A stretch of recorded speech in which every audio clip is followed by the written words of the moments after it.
என்னடா பழைய தராசை எடுத்துகிட்டு வந்து வீடியோ போடுறேன்னு பார்க்குறீங்களா? AWS ரவுட் 53ல் 7 ரவுட்டிங் பாலிசி இருக்குது. அதில் ஒன்று வெயிட்டட் பாலிசி. எப்படி தெராஸில் வெயிட்ஸ் ஆட் பண்ணுறோமோ அதே மாதிரி ஒரே ரெக்கார்டுக்கு மல்டிபிள் என்ட்ரிஸில் வெயிட்ஸ் ஆட் பண்ணலாம்.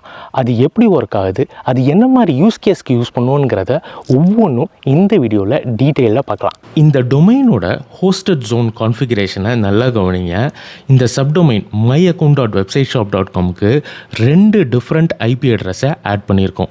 ஸோ இதில் எந்த சர்வருக்கு இந்த சப்டொமைன் ரிசால்வ் ஆகும், அதுக்கு தான் நம்ம வெயிட்ஸ் ஆட் பண்ணுறோம். ஒவ்வொரு ரெக்கார்டுக்கும் மொதல் ரெக்கார்டுக்கு ஒரு வெயிட்டும் ரெண்டாவது ரெக்கார்டுக்கு ஒரு வெயிட்டையும் ஆட் பண்ணியிருக்கோம்.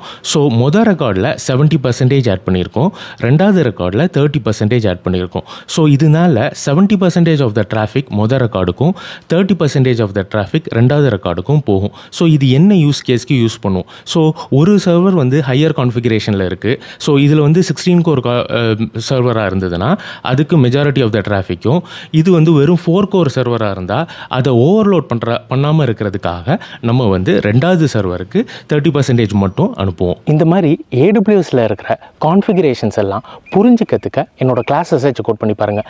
இன்னும் டீப்பரான கண்டென்ட்டை என்னோட ப்ராட்காஸ்ட் சேனலில் போஸ்ட் பண்ணுவேன்.